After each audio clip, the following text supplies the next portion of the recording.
Hello, everybody. Hello, and welcome again to SDVoE Presents Face-to-Face AV with Justin Kennington. That's me, your host. Today, I am joined by an old friend of SDVoE, an old friend of mine, and what are we, a luminary at this point in the AV industry? What do you think? This is the founder of rAVe, Gary Kayye. Thanks for joining us, Gary. Hey, thanks for having me, Justin. It's an honor to be on your show. I've enjoyed watching it. Oh, well, thanks. We like making it, so it's always nice to hear from a fan. You and I were chatting at ISE, and we got into some interesting stuff about sort of the future of AV over IP, where you see it headed, where I see it headed. There was a lot of common ground there. I wanted to talk about that, but why don't we start, just to lay the groundwork for the audience, with where do you see AV over IP today? It's a confusing market, quite honestly. I mean, I think it's almost like there's a lot of power in the hands of the integrator to decide how to install AV over IP. And basically where it comes down to is this. Everyone now finally recognizes that putting AV on the network is not impossible. So everyone's realized that. Now and then the next step was everyone's now realized that putting AV on the network is actually really cool. There's a lot of benefits to it, right? There's a lot of, there's few trade-offs and a lot more benefits. Now, then it comes down to, so once you have a recognition of that, then it comes down to sort of like pitching it to the IT department, right? Because most of us, even AV people, even though we're in the IT department in a lot of cases, we're still fighting for our space, right? I mean, software is king in IT. I mean, all the decisions are made based on that. And all the hardware decisions are made either based on cost or what do we currently have, right? Those are the two driving forces. So if they have Cisco all over the place, then they're going to continue using Cisco. Just what I was thinking. This is a Cisco house, that statement. Yep. Yeah, what's that? That's what I was just thinking of, is this is a Cisco house, argument. Yeah, exactly. This is what we do. The only reason why we would change would be if something came along that was a lot cheaper, and then we'd evaluate it, right? Yeah. Sure. And so once you've got the IT department bought off on it, which is an uphill battle sometimes, then it comes down to, okay, now which direction am I going to go?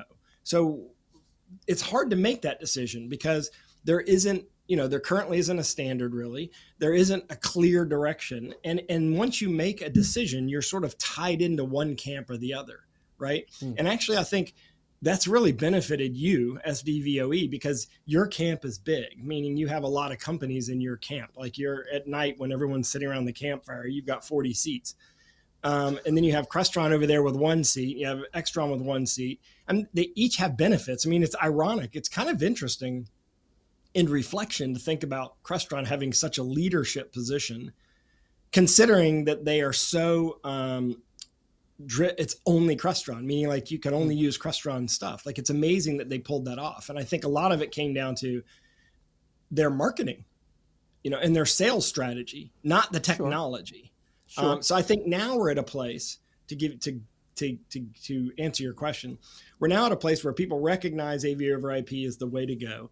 And now they're making a decision probably a little smarter than they did originally based on sort of like issues like performance, application, and sort of, they're not just looking at we're replacing HDMI cables. Now they're looking at we're replacing the way that we design rooms and maybe simplifying the AV in a facility quite a bit rather than replacing box A with box B, which is what I think was mostly happening in the beginning. In fact, a lot of these Crestron installs that you see out there are point-to-point AV over IP. They're not actual systems, right? I think that was a big part of it. It was like converting what we used to send through HDMI to the network, almost like HD-based on steroids in a way. Like you take HDBaseT to the next level and put it on a network. So I think we're in a very interesting place where the next 2 years are going to determine sort of like who wins the AV over IP battle. Sure.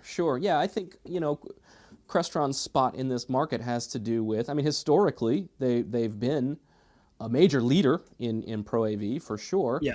And I think that Pro AV itself has relied on, because of companies like Crestron and many others, a walled garden sort of model, right? It's not like AV over IP showed up and suddenly Crestron started building their own thing that only works with Crestron. That's how they and everybody in Pro AV has built product for these last decades. I think it's what's interesting about AV over IP is it opens us up to the ability to stop building things that way. Well, so having, as you know, I worked at Extron for almost 10 years, right at 10 years. And it wasn't like we decided to close our ecosystem. It was we're just building products. And as people started using the products, we started building more products and we came up with new ideas.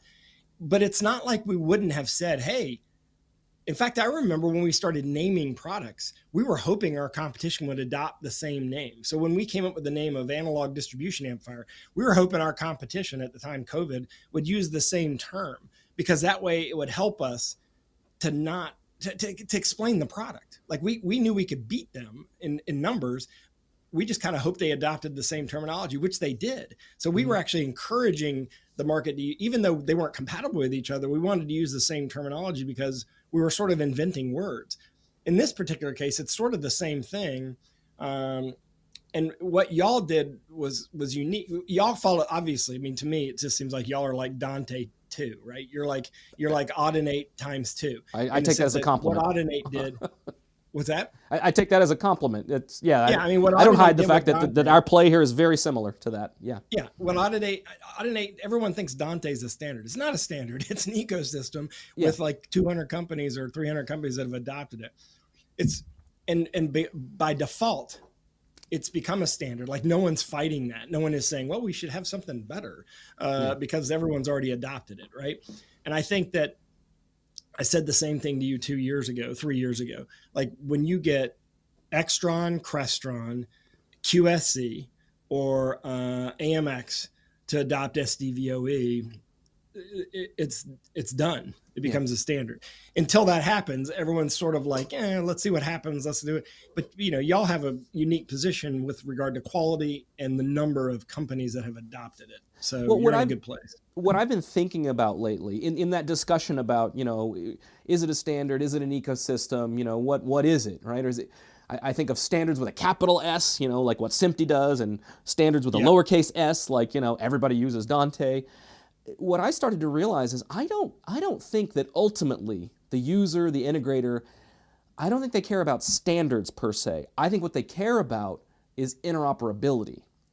Because that's ultimately what makes or loses money. Between the terminology, though. And that's why I want to clear up the terminology. I've been thinking about it this way because now capital S SMPTE style standardization, that's one way to achieve interoperability. But another way to achieve interoperability is by building an ecosystem like Dante. And I think that ultimately it's interop, not standardization. So you have an interesting dilemma. You have an interesting dilemma. The one thing that Dante didn't have is a big, gigantic audio Goliath that owned the industry. Yeah. You are coming into an industry that, when you came in the industry, was dominated by Crestron and Extron. Those two companies had like 90% market share of video distribution. You mean when I left Crestron to come to this company? Yeah, I remember. Yeah, you left one of those Goliaths, right? And so they have a 90% market share, right? So now it's harder. It's a bigger uphill battle. And I totally understand why Extron and Crestron have done what they've done. I mean, I would do the same thing. I'd build my own thing because I wasn't happy with what else was out there. And remember, they're building their stuff before SDVoE became an SDVoE thing, right? Yeah. So had SDVoE already been around, or for that matter, IPMX already been around, then maybe they would have adopted these things, right? But they had already started on their own paths. And, that's expensive to change a path. The point is, regardless of what's happened in the history, regardless of the fact that, Crestron has an 80% market share, if you look at total number of units installed, and regardless of what's happened in the past with all the other companies out there, where we're going to be 3 years from now is very unlikely. It's very likely to be a different place than we've been in the past. That's what we're here to talk about. So let's make that transition. Where do you think we're headed? What does AV over IP look like, in the 5-year time horizon? 5 years from now, it's totally software. It's the hardware battle will be like, it doesn't really matter which standard you decide to, or which ecosystem you decide to use. Ultimately, it's all going to be driven by software. It's all going to be, whose user interface is best and what features can I get from that? And in fact, I think you're going to see installs, Justin, where they've got legacy Crestron or Extron stuff in there, and they're also using, the Christie Terra system, right? Mm-hmm. They got Christie Terra in one facility because it was just easier. Like the command and control center is done with Christie Terra, but everything else in the building is done with, SDVoE or Crestron or Extron, whoever. And they ultimately want the software to control everything, regardless of whose system it is. And I think because of that, I don't think that we will have a standard that will just take over everything. I think that what will happen is some really creative players will emerge that are just dealing with it from a software standpoint. And if you think about this, ultimately as a user, if I'm a student and I'm missing class, all I want to do is go in and type an IP address and be able to join the class.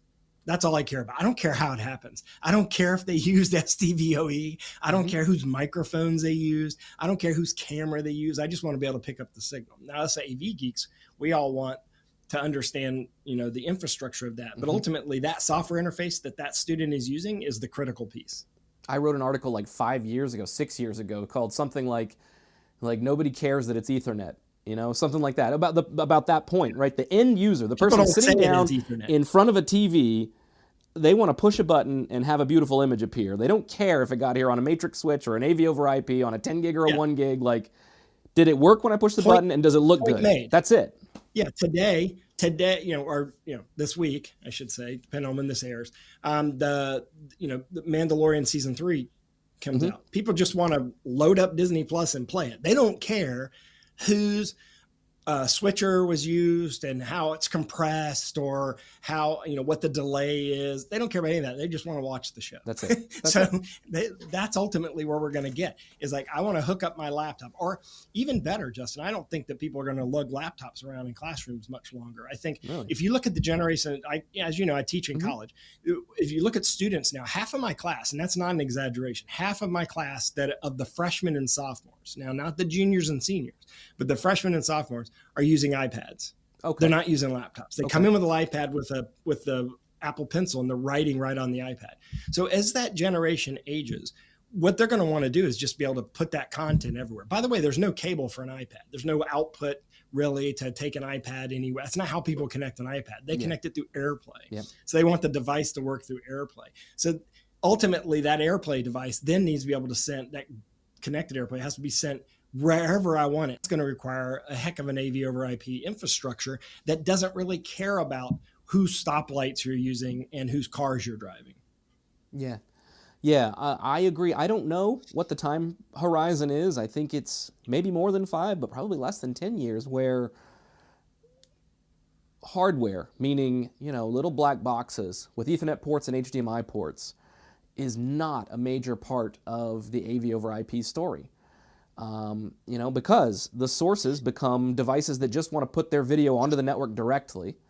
And that's going to be all done not through specialized ASIC chips inside that computer. It's going to be done through the CPU and through the graphics card that are just going to encode the signal and dump it onto the network, just like AirPlay today.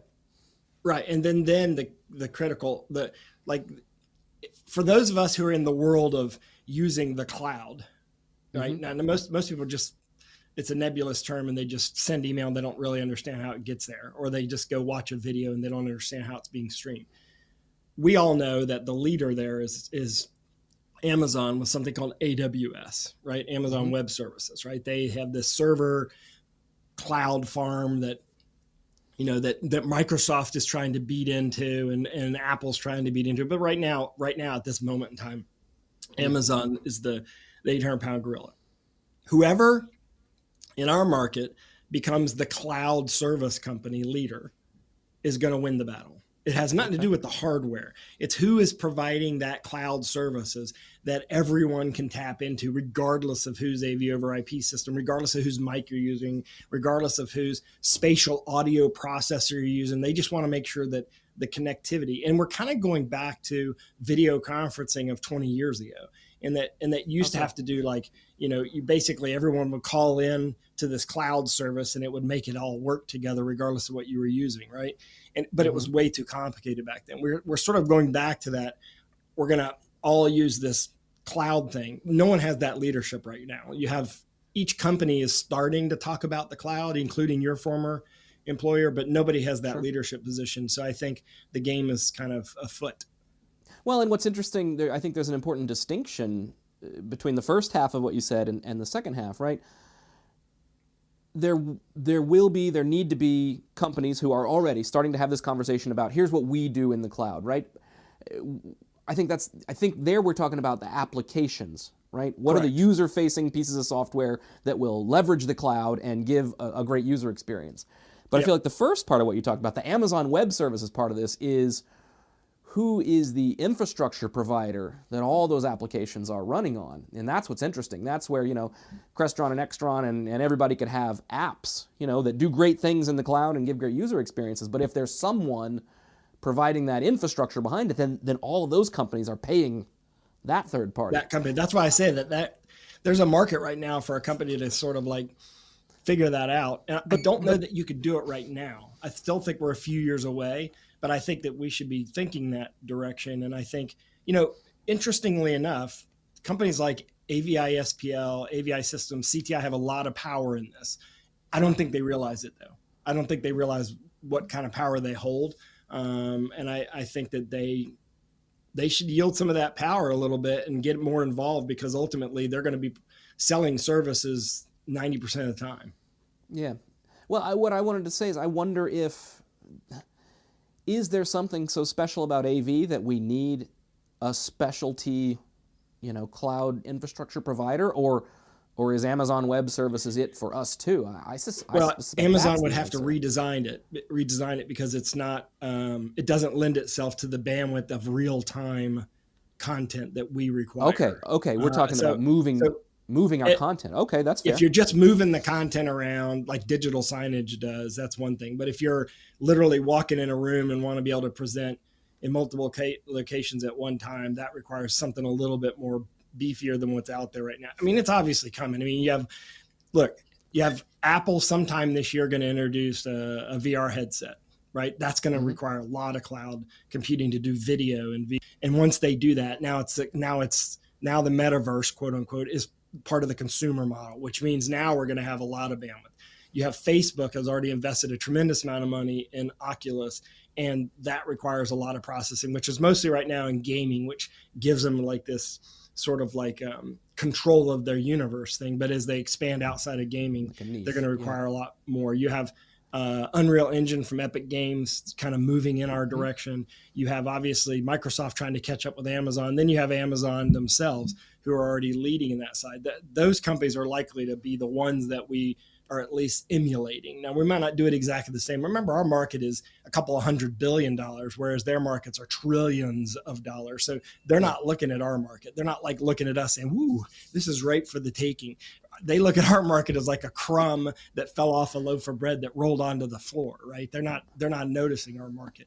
And we believe our crumb is important. And so we have to do it our own way. Yeah. I actually transitioned from the data center world to the AV world once in my career. I remember coming in like, really? You guys, it's not that big a deal, guys. Yeah.